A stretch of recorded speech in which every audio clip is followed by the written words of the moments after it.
Welcome everybody to our first ever Shiftology Live. I'm Terry Wildemann. I just realized that my doodah here wasn't plugged in, just plugged it in. And I am the owner of Intuitive Leadership, and we are so excited to share with you about a new concept, something that is super wonderful, and it's going to help you shift your inner business game, and that is Shiftology, the art and science of intention and change. Graceful change, that is. Yeah. So what is this all about? Well, I bought Shiftology 11 years ago, and it's been sitting there, and I knew it was meant for something big, but it never felt right. It just wasn't coming. And this year I chose shift for my word. And we decided we're going to do a retreat at the end of this month. And we had all these names, and the word shift was in it, but it just wasn't right. And one day I just sat there and I thought, you goofball, Shiftology. I've been sitting on it for so long. So today is the first day that we are really launching Shiftology, and it's being hosted by Intuitive Leadership University. So Shiftology is all about guiding entrepreneurs to evolve into intuitive leaders and then help them evolve into practical business mystics and then shiftologists. So it is a process. I'm a shiftologist, and I didn't get here overnight. Trust me, it has been decades to get me to the point where I'm at. And today I am so honored to introduce you to one of my Shift Maestros.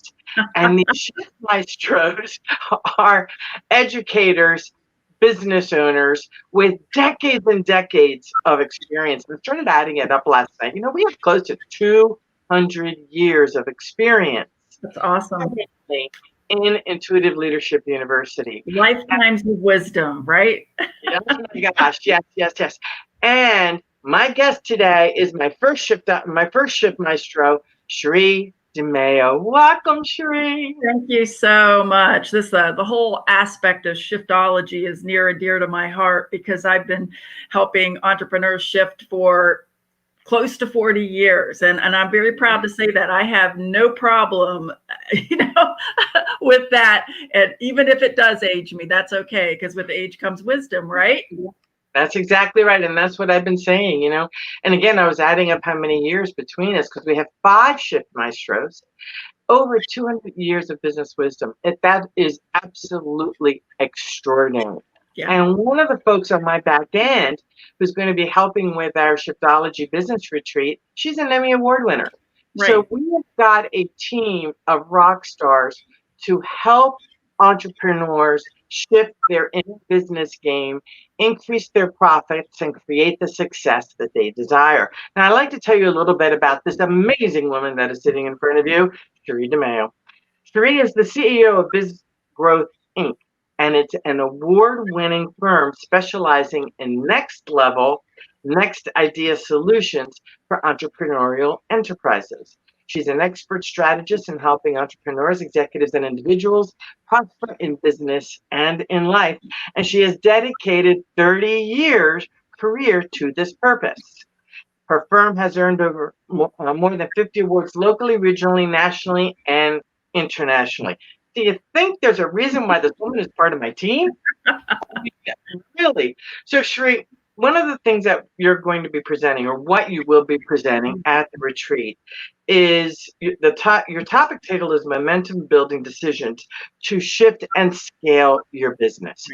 Can you share with us, why is decision making so important for entrepreneurs? Well, it's so important because what I've seen over the years, I in my book Dream Wide Awake, and also in Me, Myself, and Inc., I talk about the wishful and fearful thinking that occurs with entrepreneurs, and quite frankly, with anybody. But my space is entrepreneurs, right? And one of the if only I had, which is wishful thinking, is if only I had more choices or fewer choices. Mhm. And so they either get paralyzed because they're overwhelmed with choices, or what I believe has happened a lot over this past year with the lovely pandemic and everything else is feeling as if there's not enough choices. And so the reality is that there are always choices that can be made. And it really does start from the inside out. And once you understand that and can be very mindful around your choices, then what you create is a momentum building decision making, and make the choices that are going to truly build momentum in your business, because there's meaning behind it and there is meaningfulness behind it. Mhm. So when you work with an entrepreneur and you're working with them on the decision-making process, what gets you? Because I know you work with entrepreneurs on many different levels from A to Z. You are truly all about the nuts and bolts of business. Right. I'm about building a business that will last well beyond that entrepreneur. That's what I'm about. Right. For enterprise building, to use Yeah. your term, enterprise building. So the nuts and bolts from our discussions came to me as every single nut and bolt that you teach really has decision making at its foundation. Is that true? It has decision making, and it also has, I believe everything is measurable. And through being able to measure everything that you do, you can also make better decisions and know what works, what doesn't. And that's honestly why I like shift better than the word that I think everyone is crossing their fingers at now, pivot. Because I actually did my Dream Wide Awake about, are you tired of pivot? Tired of pivot? Because shift, sometimes it's the smallest nuances Yes. of change that have the greatest impact. And so by combining the aspect of decision making, I believe it's choices and focus, choices and focus, choices and focus. When you have a strong focus, and that gets at vision, that gets at what your vision is, that gets at your goals and how you're setting your goals and why you're setting your goals.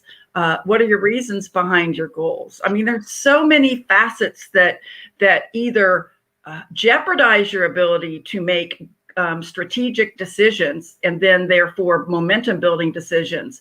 And so that's where it has to start. Now, one thing I know about you is that you're also highly intuitive. And we talk about that. I mean, let's face it, this is Intuitive Leadership University, for crying out loud. And intuition is really key. So what role does intuition play with decision making? Oh, intuition plays a huge role, because there really is something. I embraced intuition. So this is going to tell a little bit about me. This was, I think, in 2018. I've always known I had this intuitive power, and I believe everybody does. All right. But we've all been there where we had all these signs telling us to go a different direction, but we wanted to believe, or whatever it was, we decided to ignore what that intuition was telling us. And then we get on the other side of it and go, oh, I wish I would have listened to what my gut was telling me, what my heart was telling me, the combination of gut, heart into the mind, right? And I made this commitment in 2018, September of 2018, that I would never ignore my intuition again.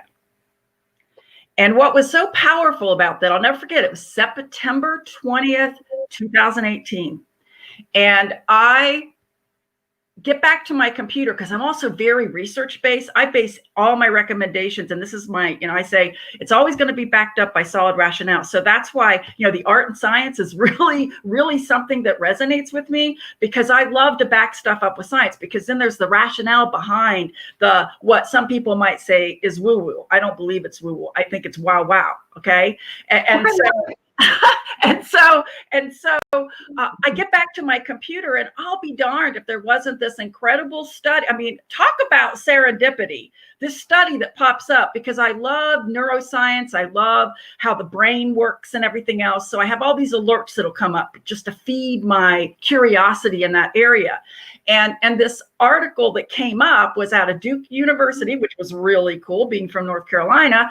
And it was all about proof and the science that the same membranes that are in your brain are in your stomach, in your gut. And so they really are communicating to each other.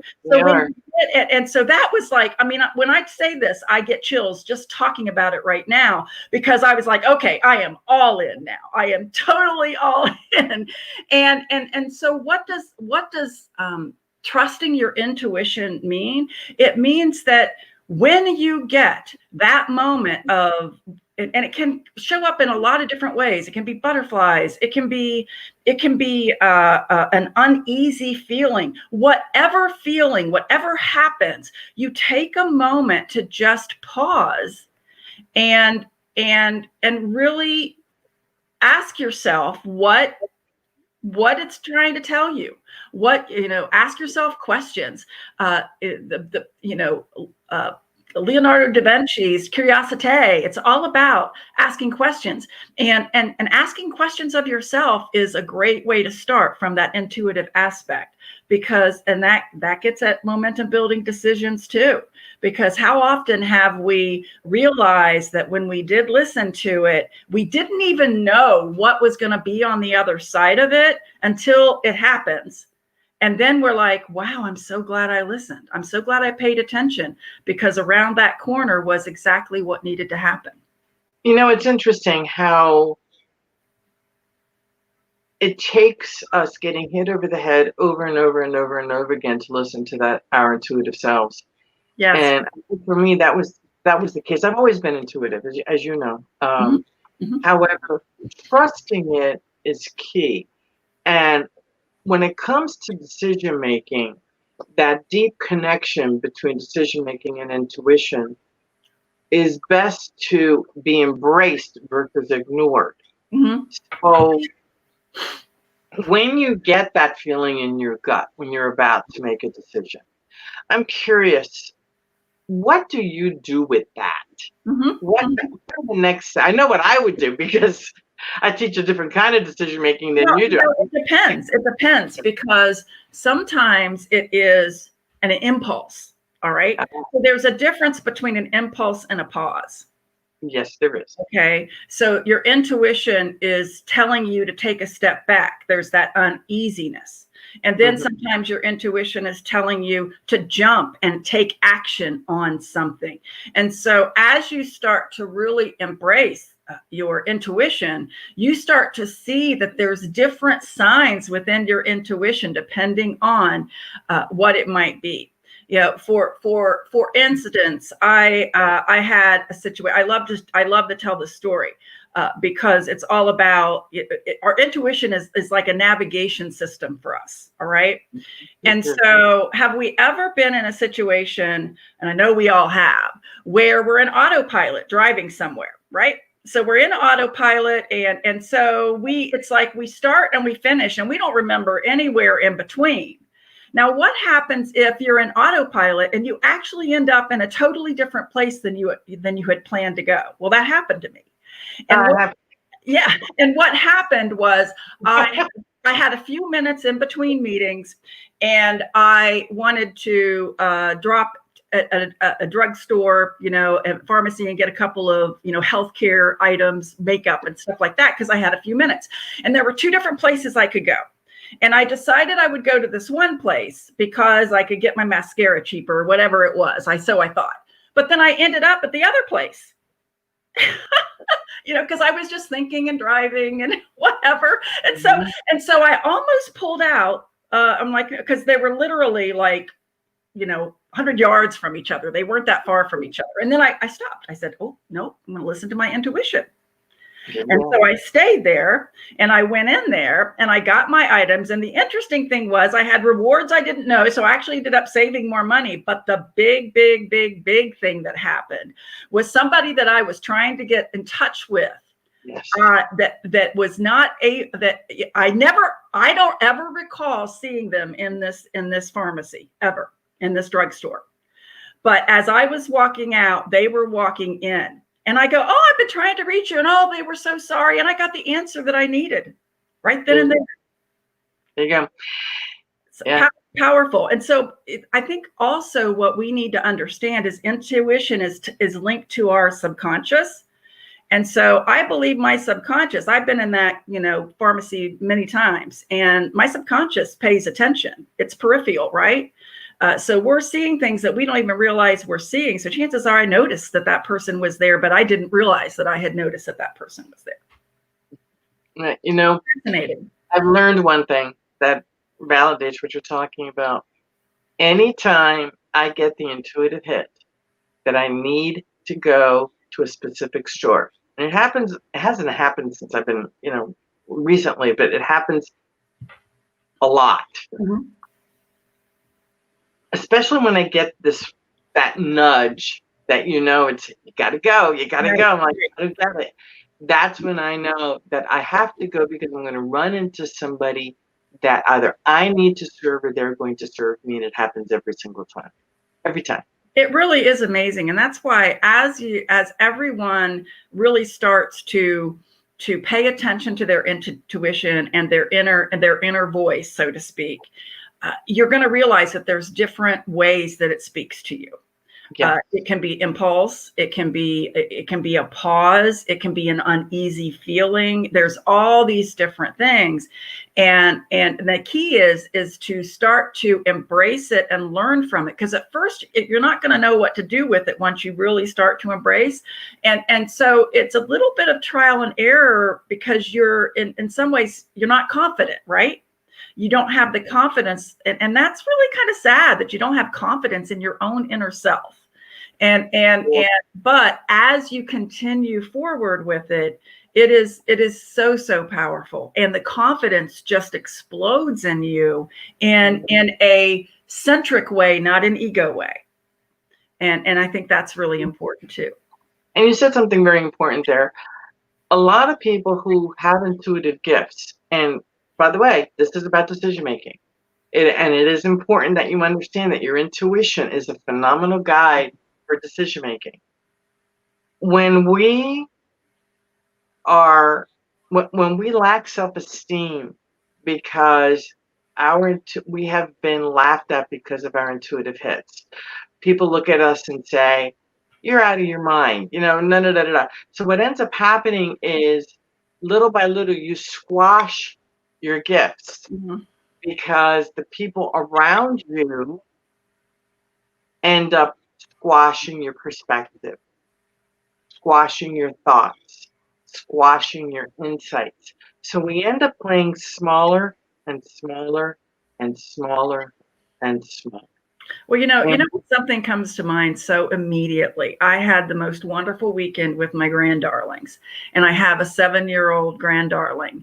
And something that has just continued to blow me away is how observant she is.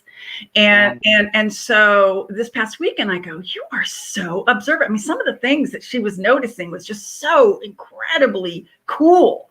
And after a few times of this, we're driving in the car, and she goes, "Gamma, what does observant mean?" And I go, "It means that you're really paying attention. It means that you're noticing things that a lot of people would not even notice. And let me tell you, that is a really very special thing. And you just need to keep embracing that, because it's going to be so valuable, not just to you, but to so many other people." And she just lit up, and she just shined. And so that's something too that, also as leaders, embracing and encouraging that aspect of awareness, because that's awareness, right? Awareness in others it not only builds them up, but think about teams you're managing and you're leading, and they become more aware and in tune and intuitive, and some of the better decisions that they could make as well, and some of the better questions they'll ask, and it just goes on and on. And people who are observant tend to also be good listeners, because they're observing, not only using their eyes and their ears, but all of their senses. So observant people tend to be a little bit more tuned and tapped in, and what my friend Abraham says, tuned and tapped and turned on, because they are using all of their senses. And when you use all your senses as a leader, you're looking at how your people are behaving. You're hearing the words that they are using. You're seeing their actions and their behaviors, and you can make decisions accordingly when you are that observant. So what I know is being observant. We're about to hit 20 minutes, or we have just gone 20 minutes, and what I know is you are going to be part of our panel tomorrow. Yes, I'm looking forward to it. All 5 of us, including myself, we're all going to be on this panel. It starts at 3 o'clock tomorrow. Several of the panelists are going to show up at 4, so it's going to be 90 minutes of pure getting to know the Shift Maestros and listening to their incredible wisdom. They're going to be sharing with you things about relationships. Cherie's going to share even more about decision making. We're going to talk about intuition. We're going to talk about resilience. We're going to be getting into sales. Lois Coffey, who was here a little bit earlier, is going to be talking about sales and business and entrepreneurship. And I have Carol Meddenbrink coming in, who is going to be getting into relationships. And we're going to have different profiles and values and that kind of stuff that we're going to be targeting. So it is so exciting to have the entire panel with us tomorrow. And you have started it off. Thank you so much here today. This is an exciting time. And if you want to know more about the Shiftology Business Retreat, please go to shiftologyretreat.com. Everything that you need is right there. We would love to have you. And please note that if you really are interested in coming, the ultra early bird $57 ticket expires. Yeah, 29th through the 31st. Yeah, so it's from the 29th to the 31st, and the ultra early bird ticket expires on the 16th. Yes. So I look forward to seeing you tomorrow and have you listen to our amazing panel of Shift Maestros and the wisdom that they bring. I'm Terry Wildemann of Intuitive Leadership on behalf of Sherre DeMao. Thank you so much for being here, and we will see you at the next Shiftology Live. Take care. See you tomorrow.